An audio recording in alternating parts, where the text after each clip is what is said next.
La Iglesia Cristiana Josué, filial Apopa, presenta el mensaje de la palabra de Dios.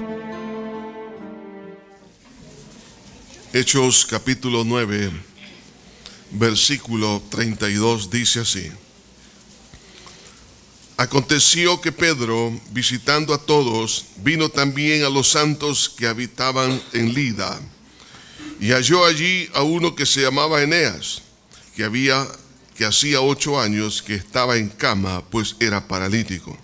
Y le dijo Pedro: Eneas, Jesucristo te sana. Levántate y haz tu cama. Y enseguida se levantó. Y le vieron todos los que habitaban en Lida y en Sarón, los cuales se convirtieron al Señor. Señor, trae miles de conversiones, Señor, en esta ciudad y en todo este país. A raíz de tus lindas obras, esas obras que hagas a nivel personal, a nivel de familia, en el área de la salud o en cualquier otra área, Señor, que esto te glorifique. Padre mío, gracias por estos 7 años que tú has dado a la iglesia, y sabemos que iremos para más con tu santa ayuda. Permite que esta palabra pueda caer en terreno fértil. En el bello nombre de Cristo lo pedimos todo. Amén y amén. Quisiera hablarles, hermanas y hermanos, en este día sobre 3 virtudes que nos llevan a otro nivel. Algunos creen que la suerte es lo que los ha llevado a ciertos lugares de trabajo, o que la suerte les ha permitido el poderse casar, o muchas cosas que han soñado. Sin embargo, nada de esto está más lejos de la verdad. Es realmente, no es la suerte, son virtudes que hay en el corazón. Una persona trabajadora es una persona que se le promueve, se le estima, es una persona que conserva su trabajo. Pero alguien que no tiene la virtud de la honestidad, de la laboriosidad, es una persona que no se le considera para contratarla. Algunos pierden su trabajo por la falta de la virtud de la laboriosidad. Pero una persona laboriosa, y de hecho el pueblo salvadoreño es considerado como un pueblo laborioso, por lo menos años atrás. Todavía siguen muchos casos, pero algunos ya no quieren trabajar. Pero realmente las virtudes realmente son las que abren puertas. Y esta iglesia estaba manifestando unas virtudes, unas características de la obra gloriosa del Espíritu Santo. Por eso que cuando el Espíritu Santo hace una obra en su vida y en mi vida, es la que abre la puerta. No somos nosotros, es lo que Dios hace en nosotros. Todos los cambios que Dios haga en la mente, en el corazón, en los sentimientos y en muchas otras áreas, estos cambios, hermanos, realmente tarde o temprano nos ayudarán a entrar en otra dimensión. Es por eso que quiero hablarles de 3 virtudes importantes que nos llevan a otro nivel. En primer lugar, la primera virtud es la virtud de la movilización. Vemos aquí a esta iglesia que no era estática, era una iglesia que estaba haciendo lo que Dios le había mandado hacer. Vemos que a partir del día de Pentecostés se estaban todos moviendo, no solamente los apóstoles, sino toda la iglesia. Y una de las características del crecimiento de esta iglesia es que todos se mueven. Por lo menos el 99.9%, ¿verdad que sí? Entonces están trabajando, están sirviendo. Entonces el fruto del trabajo se nota, porque la persona se está moviendo. De ahí que la Biblia nos relata en el libro de los Hechos cómo el crecimiento espiritual, es decir, las virtudes que el Espíritu Santo había creado en el corazón de ellos, se estaba manifestando en las obras que ellos hacían. Recordemos la palabra que dice allá en el libro de Santiago, que la fe sin obras es muerta. Es decir, que una fe que no manifiesta frutos no es fe. Y la fe que es verdadera manifiesta frutos. Y en este caso vemos que era una iglesia obediente. Habían aprendido a crecer, habían aprendido a obedecer a los propósitos del reino de Dios. Habían entendido lo que dijo Jesús en Mateo 28:19: id y haced discípulos a todas las naciones. Esa obediencia, ese crecimiento espiritual tarde o temprano hizo que ellos se extendieran. El crecimiento no viene así porque sí, sino que es porque hay alguien que está trabajando porque le ha creído y quiere obedecer la palabra de Dios. Además de eso, vemos cómo ellos habían crecido también en la gracia, es decir, en depender del favor de Dios. Muchos hermanos, realmente, por no decirlo todos, dependemos de los favores de los demás. Cuando éramos unos bebés, dependíamos del favor de mamá y papá. Si usted se da cuenta, hermanos, cuando el ser humano nace, si no se le atiende, muere. Pero en el reino animal, cuando nace, por ejemplo, un perrito o cualquier otro animal, se puede ir defendiendo porque empieza a caminar, empieza a hacer esto. Entonces, pero nosotros, hermanos, necesitamos aprender en la dependencia de los favores que otra persona nos hace. Y la iglesia había aprendido a crecer en el apoyo que tiene en Dios. Y usted y yo necesitamos aprender eso. La Biblia nos dice en la segunda epístola de Pedro, capítulo 3, versículo 18, que crezcamos en la gracia. ¿Cómo se puede crecer en la gracia? Es decir, crecer en depender de Dios. Hermano, si usted tiene hambre, ¿qué necesita hacer? No necesita ir a pedir prestado, sino pedirle a su Padre Celestial, que dijo: no he visto justo desamparado, ni su descendencia que mendigue pan. La oración, hermano, es el brazo con el cual extendemos, hermano, hacia Dios, y podemos depender de los favores y las misericordias de Dios. Entonces, cuando nosotros aprendemos a crecer en la gracia, decir que Dios me va a respaldar, Dios a muchos de ustedes los va a llamar al ministerio. Pero para hacer el ministerio no tenemos que depender de nuestra fuerza, porque el ministerio es otra cosa. El ministerio no es como ir a trabajar en una maquila, en una fábrica o en cualquier otro lugar. El ministerio tenemos que depender del respaldo, del favor de parte de nuestro Señor. Dios es el que va a hacer las cosas. Es Dios quien le va a llenar con su Espíritu Santo. Es el Espíritu Santo que por gracia, por misericordia, le va a dar sabiduría, entendimiento a las Sagradas Escrituras. Por eso que algunos tienen miedo de lanzarse al ministerio. Y tienen miedo también de poder abrir más obras. Pero no, hermanos, es Dios quien capacita a la iglesia. Y ellos habían aprendido a depender de la gracia, del favor de parte de Dios. Y esto trajo, por supuesto, resultados hermosos, como fue que la iglesia empezó a moverse. Empiezan a extenderse. Estaba la iglesia en Jerusalén. Empiezan a abrir filiales en Samaria, en muchas ciudades samaritanas. Y entre ellas vemos aquí a una ciudad llamada Lida, donde había un hombre que se llamaba Eneas, que estaba enfermo y era un hermano en Cristo. Pero vea esto, hermanos, que ese hombre fue sanado porque se movilizó Pedro, y juntamente con otros llegaron a ese lugar. Si usted y yo no nos movilizamos, no conquistamos todo el país del Salvador, el Salvador no va a cambiar. Es importante que ayunemos y oremos, pero es importante también que vayamos y prediquemos la palabra del Señor. Por eso la Biblia nos habla que tomando, dice, la espada del Espíritu, y la espada es la palabra de Dios, y no es para tenerla de adorno. La espada es para pelear, y la espada de la palabra es para derribar todas las fortalezas del diablo, la mentira satánica, el pecado y las obras satánicas en el corazón de los pueblos, para que estos vengan al conocimiento de la verdad. Entonces, la iglesia que se moviliza es una iglesia que llega a otro nivel. El cristiano que se pone el apresto, es decir, la pasión, la urgencia, el deseo de poder llevar las buenas nuevas de salvación, ese es el calzado que habla la Escritura como parte de la armadura de Dios para la iglesia. Si nosotros estamos sirviendo, nos estamos protegiendo. El que deja de servir se está desprotegiendo. Usted quisiera irse a su casa en este día sin calzado. Usted diría, no, porque si llega con muchos problemas.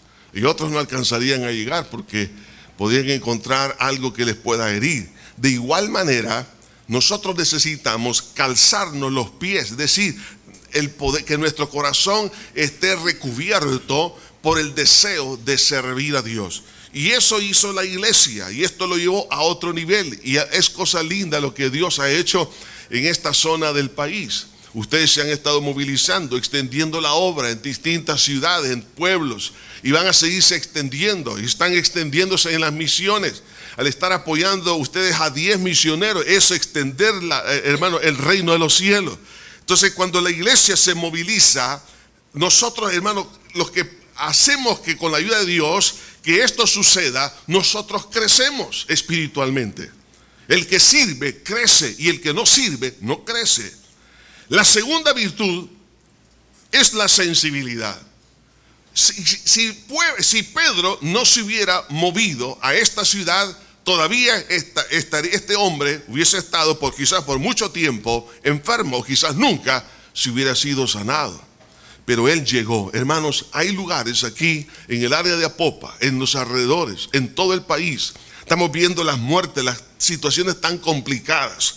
Mucha gente está paralítica espiritualmente hablando, pero ellos necesitan que llegue un Pedro, que llegue Juan, que llegue cualquier cristiano con la unción y el conocimiento de la palabra para poder decirle a esa persona: Jesucristo te sana. Es importante que la gente tenga esperanza. Nada menos en esta semana recién pasada, uno de los personeros del gobierno dijo: es necesario que el país crea en algo, dijo. Cuando él dijo eso, ustedes quizás lo escucharon, yo dije: claro, creer en Dios. Necesitamos creer en Dios. Hermano, eso es lo que trae la esperanza. Eso es lo que hace que los pueblos sigan adelante. Pero esta segunda virtud de ser sensible, porque cuando Pedro se dio cuenta de que Eneas, y estamos hablando, oiga bien esto, de un cristiano, antes que los cristianos fuéramos conocidos como cristianos, valga la redundancia, era conocida la iglesia o los hermanos, la membresía, como santos. Dice aquí, oiga bien esto: aconteció que Pedro, visitando a todos, vino también a los santos que habitaban en Lida. ¿Quiénes son los santos? El problema es que cuando hemos salido de un mundo religioso y se nos ha hablado acerca de los santos, tenemos esa percepción, pero eso no es lo cierto. Lo cierto es esto, que cuando usted y yo nacemos de nuevo, el Señor nos ha justificado, nos ha regenerado y nos ha santificado. Es decir, que Dios nos ha apartado de lo malo y nos ha dedicado a su servicio. Y ese hecho de apartarnos para Él significa santificación. Entonces, todo aquel que ha nacido de nuevo es santo. Así que aquí hay muchos santos aquí. Usted dirá: yo, sí, usted es mi hermana, usted es mi hermano. ¿Cuántos santos hay aquí? Levante la mano. Algunos no se atrevieron. ¿Por qué? Es que nos conocemos. Digo, es que todavía no, se me salió una mala palabra, dirá usted. Quizá el celular que dejaron mal puesto por ahí, le impuse manos. Entonces, usted dice: oye, hay algunos errores de carácter, lo que sea. Pero mire, si usted ha sido lavado con la sangre de Cristo, Dios nos mira santo. Y claro, tenemos que seguir en el proceso de la santificación o perfeccionamiento. Pero esto lo vamos a lograr, la santidad absoluta, hasta que estemos en el reino de los cielos, hasta que estemos con Cristo. Pero era conocida la iglesia como la comunidad de los santos. Y dentro de esos santos estaba Eneas. Y Eneas había sufrido, lo más seguro, un accidente o probablemente alguna clase de enfermedad que lo dejó paralítico. Normalmente cuando alguien no puede caminar, ha sufrido algún problema en la espina dorsal, más bien lumbar, en la columna vertebral, en la parte baja. Ha sufrido quizás una quebradura de cadera, lo que sea. Entonces no puede caminar, pero quizás había algún tumor, no lo sé, la Biblia no lo dice. Pero tenía 8 años de no caminar. Durante toda su vida era una vida normal. Estamos hablando de una persona que asistía a la iglesia, lavado con la sangre de Cristo, sirviendo en las distintas áreas, pero le llegó un problema serio. Usted no se moleste, no se sienta como que Dios le ha sacado tarjeta roja cuando usted cae enfermo. Yo lo he sentido en varias oportunidades. Quizás Dios me sacó tarjeta roja. No quiere que siga adelante. Pero no es eso, sino que Dios lo que quiere es que entendamos que en esta vida vamos a tener problemas. Jesús lo dijo: en este mundo tendréis aflicción, mas confiad, yo he vencido el mundo. Dios es un Dios compasivo. Y algunos entonces se preguntarán: ¿y por qué entonces nos enfermamos? Si somos hijos de Dios, no deberíamos de enfermarnos. Quiero decirle, hermano, que hay una razón fundamental, y es que a nivel de nuestra alma y nuestro espíritu, usted y yo somos salvos, pero el cuerpo todavía no es salvo. Será salvo el día de la redención, cuando los muertos resuciten, los muertos en Cristo, y los que vivamos en aquel momento seremos arrebatados juntamente con ellos en las nubes, con un cuerpo glorificado similar al cuerpo con el cual Jesucristo nuestro Señor resucitó. Entonces el cuerpo ya no se va a enfermar. Entonces nos enfermamos porque nacimos, hermanos, con una naturaleza pecaminosa heredada de nuestros primeros padres, Adán y Eva. Por eso nos enfermamos. Entonces, como el cuerpo no ha sido redimido, por eso es afectado por distintas clases de enfermedades. Por eso mueren los niños, mueren los adultos, mueren los ancianos. Entonces, el Señor desea, hermanos, que nosotros comprendamos que existe misericordia de parte de Él para sanar. Pero lo importante es que nosotros como iglesia seamos los instrumentos que Dios pueda utilizar. Y vemos aquí a Pedro, a pesar que estaba tan ocupado, pero fue un hombre sensible ante la necesidad de Eneas. Y cuando él se dio cuenta de esto, dice el versículo 33, y halló allí a uno que se llamaba Eneas, que hacía 8 años que estaba en cama, pues era paralítico. Piense por un momento qué significa que un hombre, un padre de familia, esté paralítico. No solamente sufre él, sino la familia. El dolor que sienten los hijos, ver a su padre en la cama y no se puede levantar. El dolor de la esposa, pero también los problemas económicos. Si en aquel entonces el que llevaba el pan a la mesa era papá, y ver a un hombre aquí significaba que todos estaban sufriendo en muchas áreas. Pero Eneas era un creyente en Cristo Jesús. Hermano, aunque la enfermedad o algún problema lo esté visitando a usted en este momento, quiero decirle esto: en Jesús tenemos siempre esperanza. El Señor Jesucristo es, hermanos, no solamente nuestro Salvador, pero es también nuestro sanador. Porque por eso dice la Biblia en el libro de Isaías, en el capítulo 53, que el Señor Jesús llevó nuestras enfermedades y nuestras dolencias en su cuerpo en la cruz. Y por su llaga, dice, fuimos nosotros curados. Dios hizo provisión para todas estas cosas. Entonces, vemos entonces aquí a un hombre sensible, a Pedro, por la necesidad de este hombre. Y nosotros necesitamos tener esa sensibilidad. Hay mucha gente enferma en Apopa, en Mejapa, en muchas otras áreas de la parte norte del país y en todo el país y fuera del país. Hay tanta necesidad, pero la iglesia no debemos de perder la sensibilidad. Jesús dijo, hermanos, que por haberse multiplicado la maldad, el amor de muchos se enfriará. Algunos se han enfriado de tal manera que cuando miran a una persona enferma, no se compadece, sino más bien piensan en su corazón, o lo han dicho, mejor que se muera. Qué bueno que lo mataron. Qué bueno que le pasó esto. Qué bueno que tuvo accidente. Hermano, eso es una cosa terrible. Debemos de tener cuidado. Ante los niveles de violencia y de maldad que ocurren, algunas veces el corazón se llena, hermanos, de resentimiento, de odio, de amargura.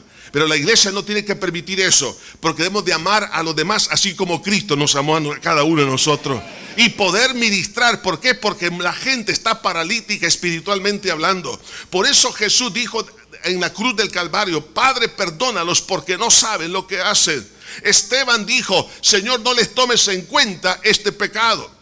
¿Cuántas cosas ocurren aún dentro de la misma familia? Usted dirá, pero sí, mi esposo sí me está dañando, me está afectando, o mi esposa o mis hijos. Sin embargo, espiritualmente hablando, son paralíticos y nunca debemos de dejar de amarlos por las situaciones complicadas que se estén dando. Cuidemos el corazón de la iglesia para que nos sigamos movilizando y extendiendo el reino de Dios. Y Pedro le dijo, Jesucristo te sana, levántate y haz tu cama, y enseguida se levantó. Aquel hombre que por 8 años no podía caminar, empieza a caminar. Y usted dirá, hermanos, tengo mucho tiempo de no trabajar, tengo tiempo, hermanos, de estar enfermo. Algunas veces Dios permite que la sanidad ocurra un día como este, y Dios va a sanar este día también. Pero Dios puede sanar pasado mañana o dentro de un año. Hay cosas que ocurren cuando nosotros no la esperamos. Ustedes ya me escucharon hablar acerca de mi testimonio. Dios me ha tocado mi cuerpo, pero en el tiempo que Él quiso. Algunas veces, hermanos, Dios lo permite y otras veces no lo permite. ¿Por qué? Porque nos quiere llevar. ¿Cuántos quieren ir ya con Jesús?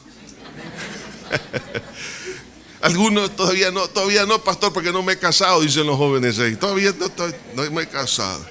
Entonces, pero hermanos, no perdamos esa sensibilidad.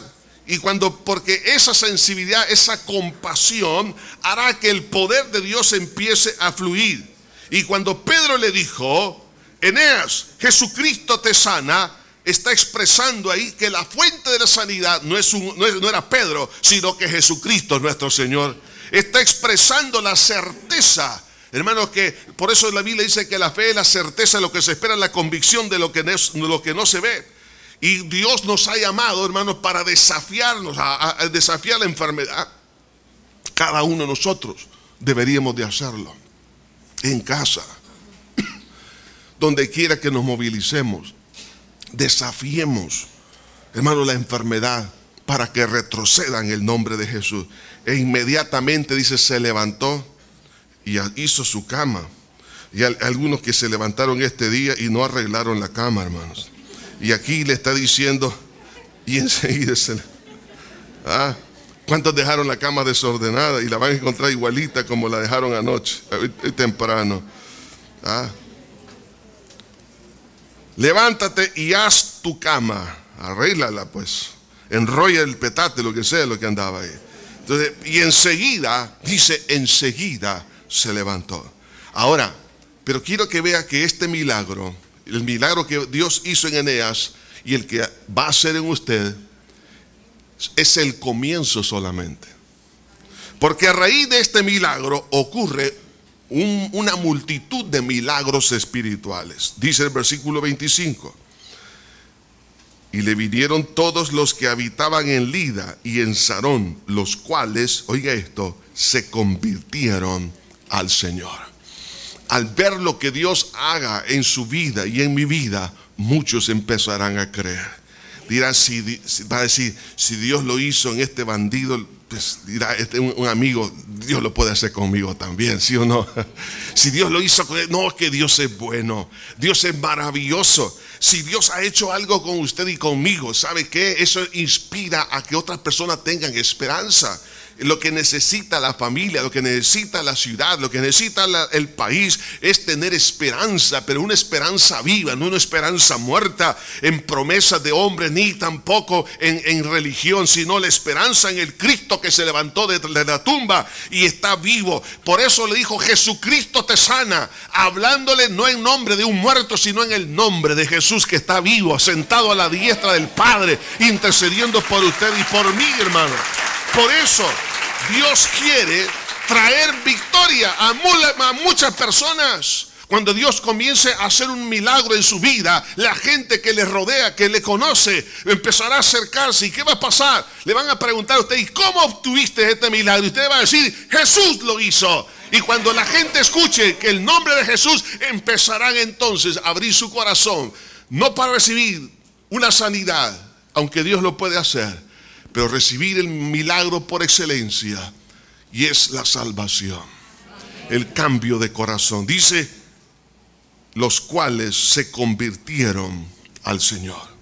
Toda la ciudad, oiga, toda la ciudad se convirtió a Cristo. ¿Desea usted que Apopa se convierta a Cristo? ¿Desea que Nejapa se convierta a Cristo? ¿Desea usted que Aguilares se convierta a Cristo?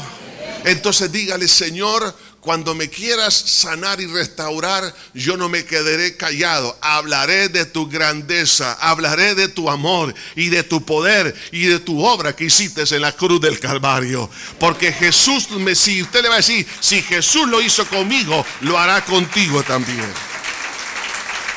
La otra virtud, la tercera virtud, para que la iglesia o a nivel personal lleguemos a otro nivel, es importante que tengamos fe en Jesús.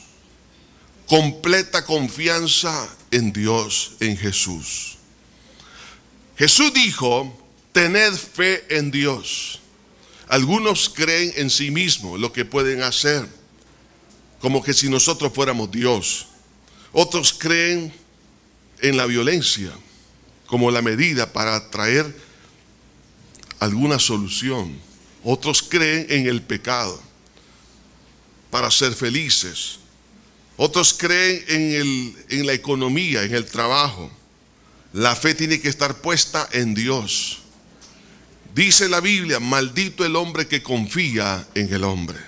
La confianza suya y mía tiene que estar depositada exclusivamente en Dios.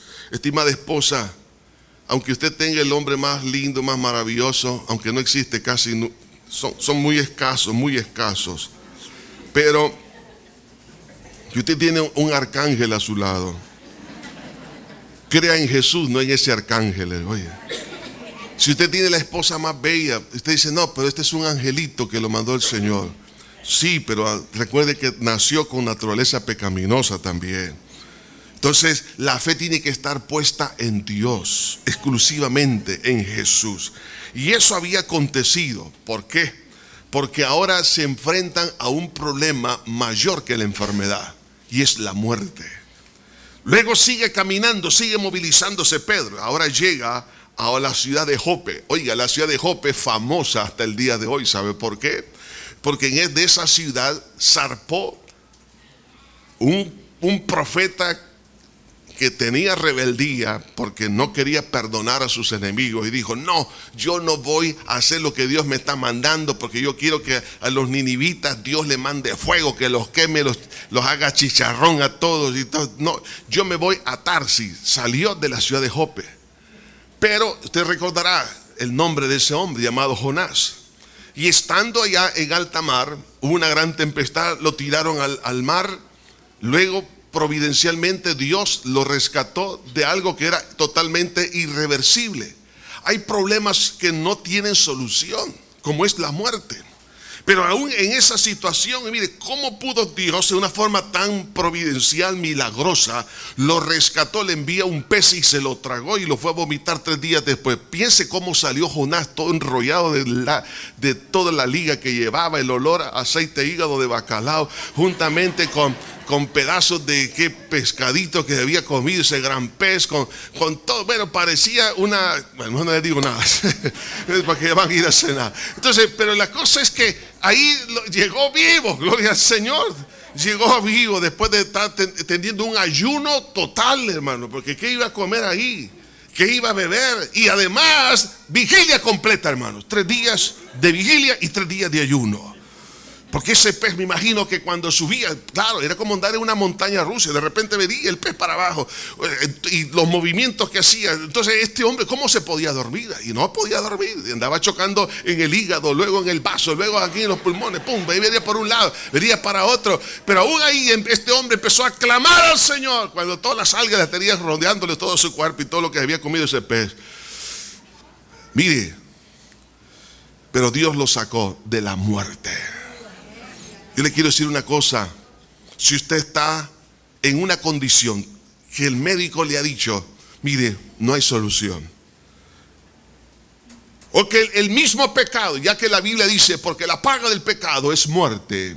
Muchos están muertos espiritualmente hablando. Y no pueden escaparse de la droga, no pueden escaparse de las garras del sexo ilícito. No se pueden escapar de ir a jugar y gastarse el dinero, perder su salario en unas maquinitas de juego. Y eso ha hecho que muchas familias pierdan realmente la confianza en aquel hombre, aquel padre o aquella madre que está perdiendo el dinero. O muchas cosas que están ocurriendo hoy en día, personas esclavizadas por los mismos poderes del diablo.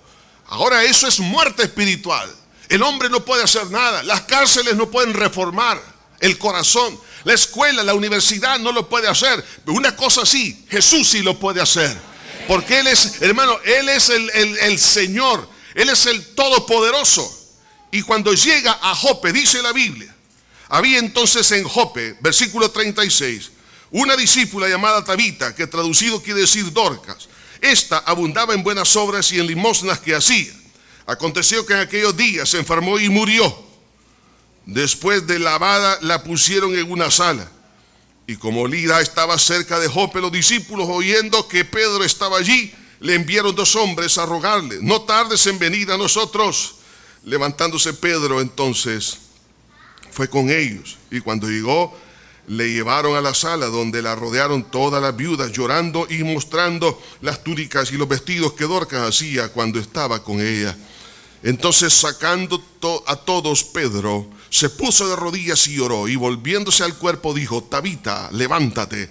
Y ella abrió los ojos, gloria a Dios, y al ver a Pedro se incorporó, y él, dándole la mano, la levantó. Entonces, llamando a los santos y a las viudas, la presentó viva. Entonces esto fue notorio en toda Jope, y muchos creyeron en el Señor. Jope viene a significar una población como la de Jonás, una generación rebelde, un pueblo que contradictor, un pueblo que no quiso obedecer.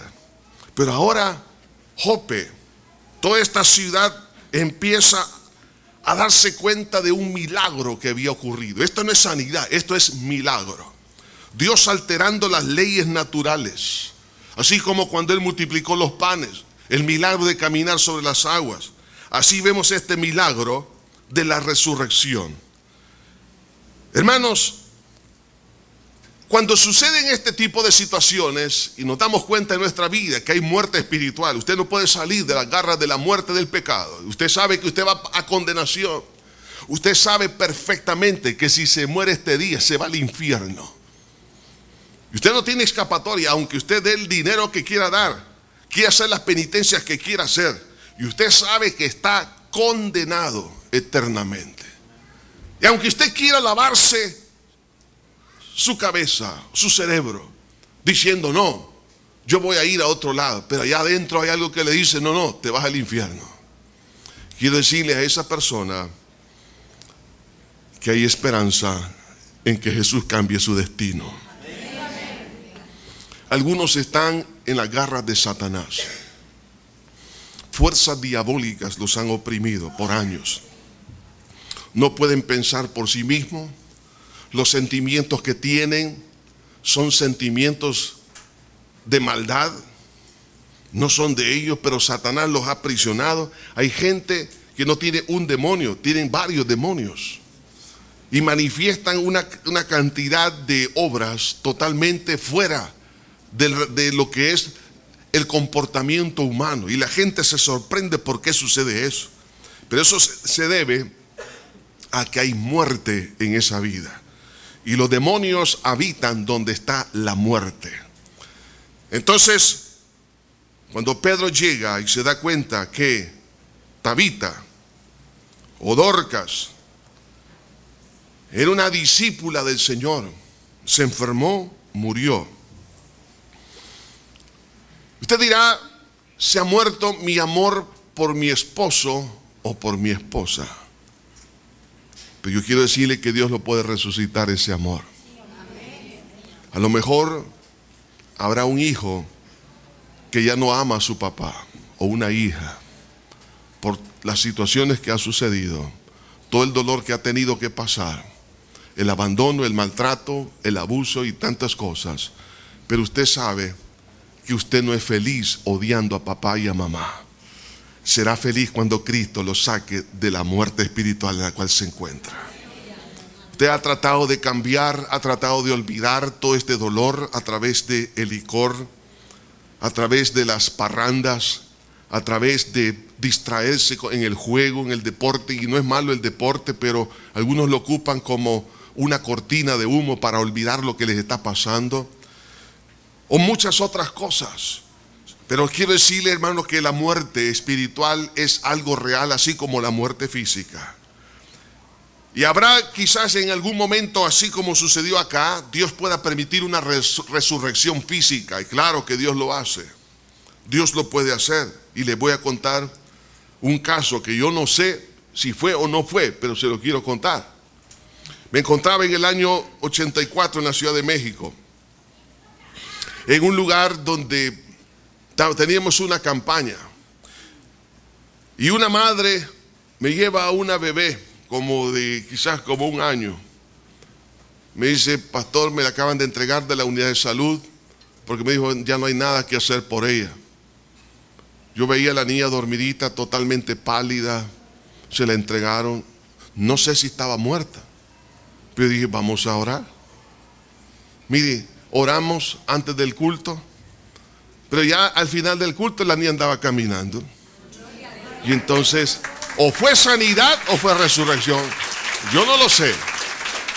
Pero una cosa es cierta, que Dios puede hacer cosas maravillosas, hermano. Dios puede hacer cosas gloriosas. Entonces, cuando usted se encuentra en una situación como esta, hay que hacer lo que hizo Pedro. Dice que llegó a orar, es decir, a pedir dirección de Dios. Señor, ¿qué quieres que haga? Porque, hermano, yo sé que todos quisiéramos tener a nuestros seres queridos, pero la Biblia dice, está establecido que el hombre muera una sola vez y luego el juicio. Un día tenemos que todos que enfrentarnos cara a cara con Dios. Piense por un momento si todos nuestros seres queridos, nuestras familias, y ir hacia atrás por siglos, no caberíamos aquí en la tierra. Imagínese la casa que usted tendría que tener a todos sus tatarabuelos y a todos sus nietos y a todos los demás. No, entonces usted no podríamos sostener la familia.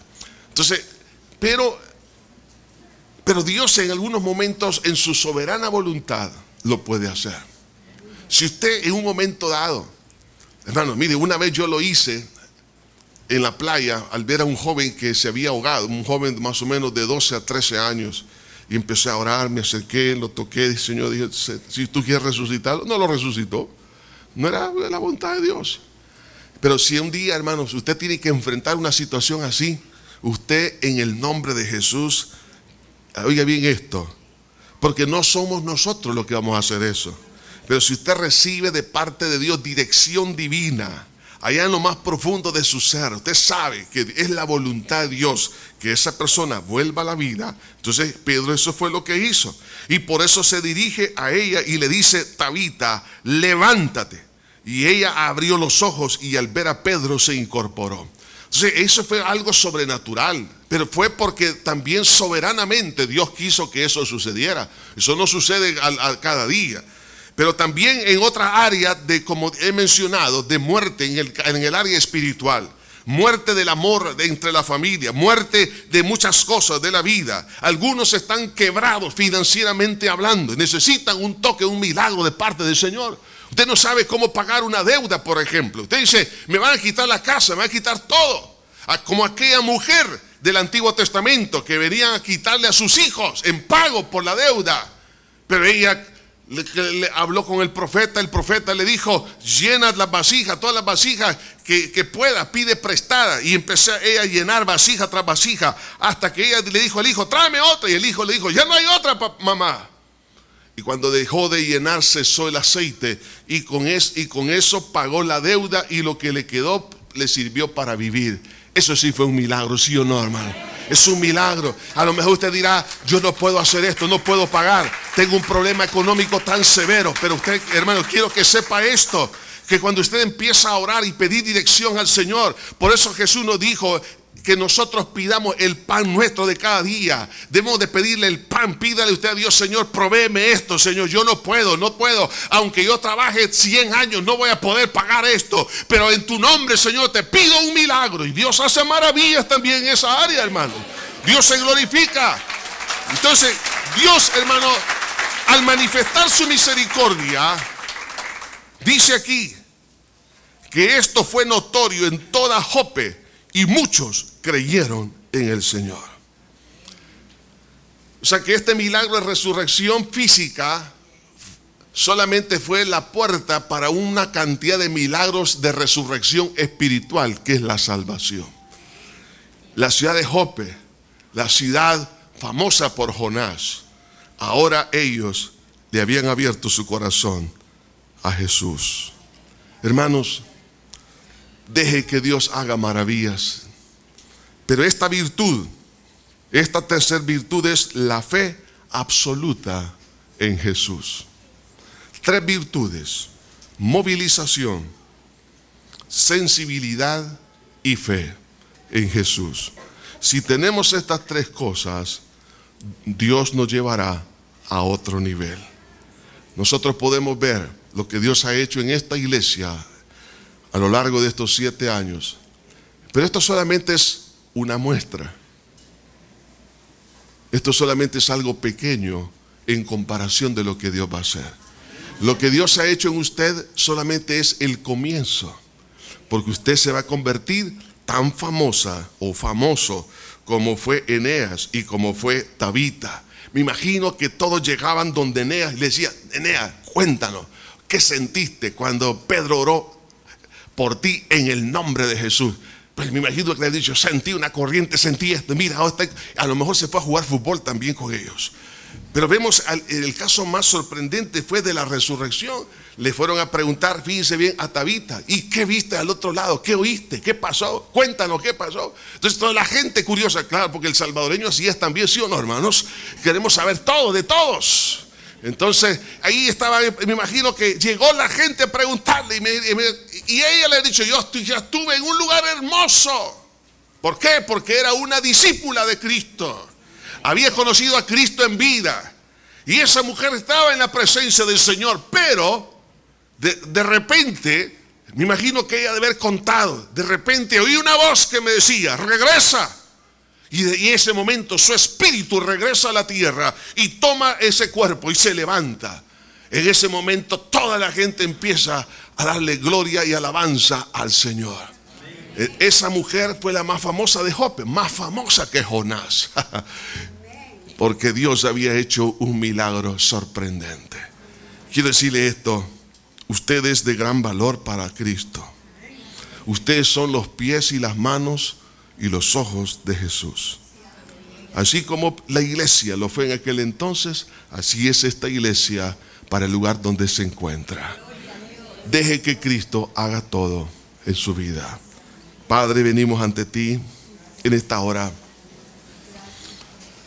Señor, te pido para gloria y honra de tu santo nombre que tú hagas un milagro. Mientras todos siguen con su cabeza inclinada y sus ojos cerrados, aquí hay personas, como también aquellos que nos están escuchando, que están muertos espiritualmente hablando. Saben perfectamente que si mueren este día irán a condenación. Usted sabe que usted no puede librarse de las cadenas del pecado. Usted sabe que usted ha intentado, pero no puede, porque hay muerte espiritual. Y solo Jesús, el dador de la vida, lo puede sacar de ahí, de las tinieblas a la luz admirable de Jesús. Estimado amigo, estimada amiga, esta es su hora. Una hora de resurrección. Si los demás no creen que usted puede cambiar, usted sí puede cambiar por el poder de Jesús. Usted ponga su fe en Dios, no en usted ni en los demás. Olvídese de su incredulidad, dígale: Señor, yo no puedo cambiar por mí misma, por mí mismo, pero si tú me cambias, aquí estoy. Yo creo que moriste por mí en la cruz para perdonarme y darme vida eterna, para sacar el pecado y echar fuera todos los diablos que hay en mi alma. ¿Sabe qué? Dios lo va a hacer. Si usted es esa persona que puede decir: sí, yo necesito una libertad interior, que Dios me salve, me saque adelante, yo no puedo, necesito nacer de nuevo. Levante su mano ahí donde está, con confianza. Dios le bendiga, hija. Dios le bendiga, Señor le bendiga. Pueden bajar su mano, gracias. Dios les bendiga. ¿Alguien más? Dios le bendiga, gracias. Dios le bendiga, Dios le bendiga. Señor le bendiga, Señor le bendiga. Señor le bendiga. ¿Alguien más? Dios le bendiga, Dios le bendiga. Puede bajar su mano, gracias. Puede bajar su mano. ¿Alguien más? Dios le bendiga. ¿Alguien más? Dios te bendiga. ¿Alguien más? Dios le bendiga. Puede bajar su mano. ¿Alguien más? ¿Alguien más? Usted no está aquí por casualidad. Es porque Jesús quiere hacer ese milagro. ¿Alguien más? Dios le bendiga. ¿Alguien más? ¿Alguien más? Dios le bendiga. Puede bajar tu mano. ¿Alguien más? No se detenga, mire. No desperdicie su única oportunidad, su única salida, que es en Jesús. Usted dirá, más adelante voy a ver, lo voy a pensar. No lo piense, porque ya lo pensó demasiado y nada ha cambiado. Ahora es el tiempo que usted se preocupe por sí mismo y dígale entonces a Jesús: Señor, ven, cambia mi vida. ¿Alguien más que no levantó su mano? Ahí donde está, levante su mano. En el nombre de Jesús. Alguien que no levantó su mano, levante su mano. Dios le bendiga, gracias. Puede bajar su mano. ¿Alguien más? Dios le bendiga, gracias. Puede bajar su mano. ¿Alguien más? ¿Alguien más? Dios le bendiga, gracias. Puede bajar su mano. ¿Alguien más? A todas las personas que nos están viendo y escuchando a través de este medio de comunicación, quiero decirle que usted, de igual manera, ahí donde está, puede hacer esta decisión. Le voy a pedir tanto a usted como también a los que han levantado su mano, que hagamos una oración de fe que va a cambiar su destino.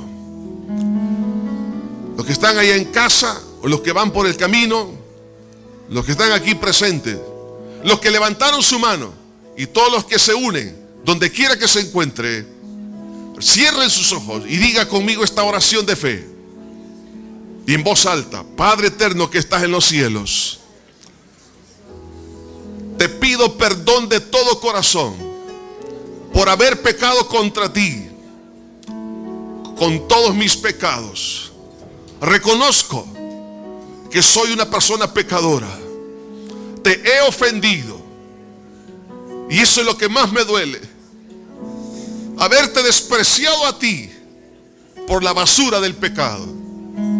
Pero creo que tú moriste por mí en la cruz, y por esa sangre que tú derramaste, recibo el perdón de todos mis pecados. Lo creo. Gracias por haber pagado por mí. Gracias por haber resucitado de entre los muertos para darme vida eterna. Te abro mi corazón y te recibo como mi único Salvador y Señor de mi vida. Gracias. Gracias, Señor. Gracias, Padre. Padre mío, gracias por estas vidas que en este día han abierto su corazón a ti. Bendíceles. Tu palabra dice que hay fiesta en los cielos cuando un pecador se arrepiente. Gracias, Señor, porque tú traes esperanza donde no hay esperanza. Señor, ahora permítenos el poder crecer, que la virtud de movilizarnos, la virtud de la sensibilidad, la virtud de la fe única y exclusivamente en ti, que sea, mi Dios, parte esencial de nuestra vida. La necesitamos todo esto, Señor. El país lo necesita, el mundo lo necesita. Gracias, mi buen pastor. Te alabo y te bendigo, para gloria y honra preciosa de tu nombre, en Cristo Jesús. Amén y amén. La Iglesia Cristiana Josué, filial Apopa, presentó el mensaje de la palabra de Dios.